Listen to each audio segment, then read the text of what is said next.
थेट मुद्द्यावर येऊया. आजच्या या विश्लेषणात आपण एका वैचारिक दिंडीत सहभागी होणार आहोत. होय, ज्ञानाच्या शोधात निघालेल्या वारकऱ्यांसारखा हा एक सखोल बौद्धिक प्रवास आहे. या प्रवासात आपण एपिस्टिमॉलॉजी म्हणजेच ज्ञानमीमांसेचा अभ्यास करणार आहोत. थोडक्यात सांगायचं तर मानवता खऱ्या अर्थाने सत्य आणि वास्तव कसं ओळखते हे आपण आज अगदी सोप्या भाषेत समजून घेणार आहोत. मानवी अस्तित्वाचा एक सर्वात मोठा आणि गुंतागुंतीचा प्रश्न कोणता असेल? नेमकं वास्तव काय आहे आणि ते आपल्याला कसं समजतं? आता या प्रश्नाचं उत्तर शोधणं काही सोपं काम नाही. त्यासाठी आपल्याला एका अशा बौद्धिक प्रवासाला निघावं लागतं ज्याचा कोणताही तयार नकाशा आपल्याकडे नसतो. मग यासाठी आपण ज्ञानमीमांसा किंवा एपिस्टिमॉलॉजीचा आधार घेतो.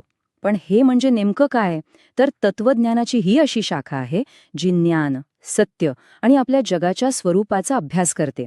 हे केवळ काही कंटाळवाणं पुस्तकी ज्ञान नाहीये बरं का. आपण नैतिकता, वास्तव आणि आपली संस्कृती कशी समजून घेतो याचा हा अगदी मूळ पाया आहे. आणि हा आकडा पहा, 2500. बापरे! मानवाचा हा वस्तुनिष्ठ सत्याचा शोध तब्बल 2500 वर्षांचा आहे. दिसणारं जग आणि खरे वास्तव यातील सीमारेषा नक्की कुठे आहे हे समजून घेण्यासाठी शेकडो विचारवंतांनी या प्रदीर्घ काळात सातत्याने प्रश्न विचारले आहेत. आपल्या या वैचारिक प्रवासाची रूपरेषा अगदी सोपी आहे. आधी प्राचीन शहाणपण, मग कांट आणि सबलाईम, त्यानंतर अस्तित्ववाद, आधुनिक भ्रम आणि शेवटी तत्वज्ञानी जीवन. चला तर मग सुरू करूया. आपला पहिला टप्पा, प्राचीन शहाणपण आणि परिपूर्ण सत्य. एकदा या प्रवासाच्या टाईमलाईनवर नजर टाका. आपली पहिली थांबण्याची ठिकाणे आहेत प्राचीन ग्रीस आणि प्राचीन चीन.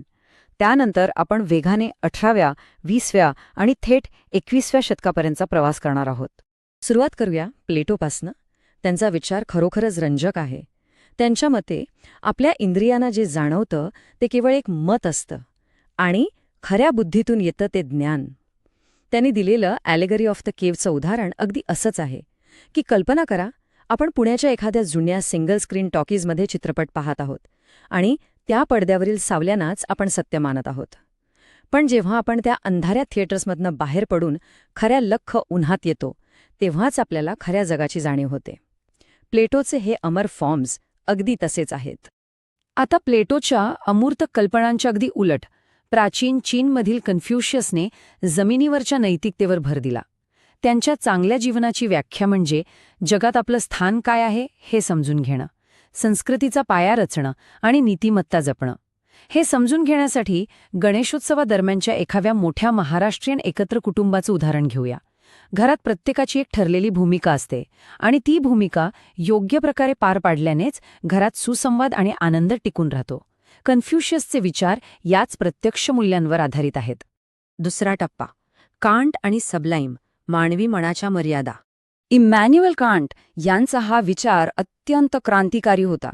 त्यांच्या मते मानव जरी पूर्ण सत्याच्या शोधात असला तरी आपली ते सत्य समजून घेण्याची क्षमता आपल्या स्वतःच्याच मानसिक चौकटींनी मर्यादित केलेली असते. म्हणजे कसं, आपण जगाला तसं पाहत नाही जसं ते खरोखर आहे, तर आपण जगाला तसं पाहतो जसं आपलं मन आपल्याला दाखवतं. आणि हे उत्तमरित्या स्पष्ट करतं कांट यांची द सबलाईमची संकल्पना. असे अनुभव जे आपल्या तर्कशुद्ध आकलनाच्या पूर्णपणे पलीकडे असतात आणि आपल्याला अक्षरशः भारावून टाकतात. कल्पना करूया, भर पावसात आपण सह्याद्रीच्या एखाद्या उंच कड्यावर उभे आहोत. समोर अथांग पसरलेली दरी आणि ढगांचा खेळ सुरू आहे. तो अवाढव्य निसर्ग पाहून आपण जे क्षणभर शब्दशून्य होतो ना, तोच हा सबलाईम अनुभव आहे जिथे आपला मेंदू तार्किक विचार करणंच थांबवतो. तिसरा टप्पा, अस्तित्ववाद, स्वतःला घडवण्याची प्रक्रिया. 20व्या शतकात सिमोन दी बोव्वार यांचं एक जगप्रसिद्ध वाक्य आलं, स्त्री ही जन्माला येत नाही तर ती घडवली जाते. त्यांनी स्थितिशील ज्ञानमीमांसा आणि सतत घडण्याची प्रक्रिया मांडली. त्यांच्या मते समाजातील जुन्या समजुती आणि मिथकं अनेकदा व्यक्तीच्या खऱ्या ओळखीला दाबून ठेवतात. आपली ओळख अशी आधीपासूनच ठरलेली नसते. तर इथला सर्वात महत्त्वाचा मुद्दा हा आहे की बोव्वार यांनी आतून पाहणे म्हणजेच व्यक्तिगत स्वातंत्र्य आणि बाहेरून पाहणे म्हणजेच समाजाच्या अपेक्षा यात स्पष्ट फरक केला. जीन पॉल सार्त्रे यांनीही हेच सांगितलं की माणसाचा कोणताही एकच निश्चित स्वभाव नसतो. हे अगदी असं आहे की एखाद्या तरुणाने मुंबईच्या खचाखच भरलेल्या लोकल ट्रेनमधनं प्लॅटफॉर्मवर उतरावं आणि त्याला अचानक जाणीव व्हावी की या एवढ्या गर्दीतही त्याचं भविष्य हे केवळ त्याच्या स्वतःच्या दररोजच्या निर्णयांमधूनच घडणार आहे. सार्त्रे यांचा असा ठाम विश्वास होता की जर मानवी जीवनाची खरी अस्तित्वाची परिस्थिती समजून घ्यायची असेल तर कोरड्या आणि तांत्रिक तत्त्वज्ञानापेक्षा साहित्य आणि कादंबऱ्या अधिक उपयुक्त ठरतात.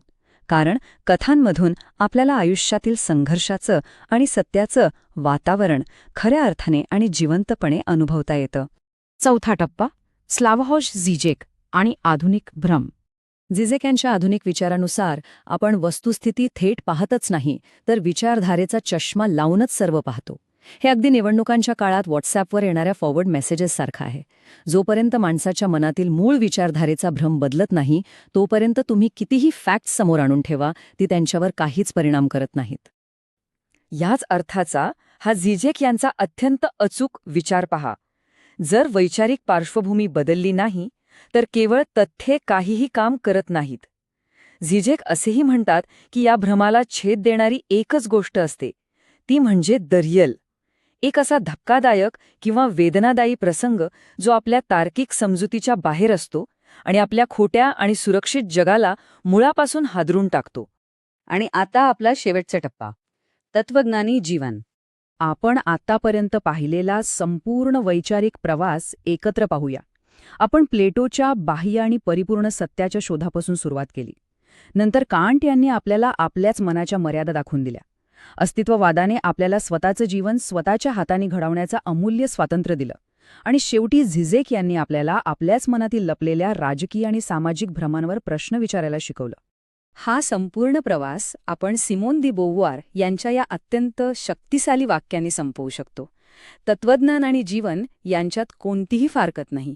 आपलं प्रत्येक जिवंत पाऊल ही एक तात्विक निवड असते.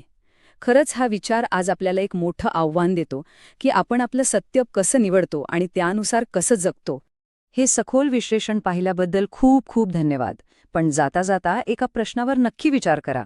आपण जे निर्णय घेतो, जे सत्य मानतो, ते आपल्याला उद्या कशा प्रकारे घडवणार आहे.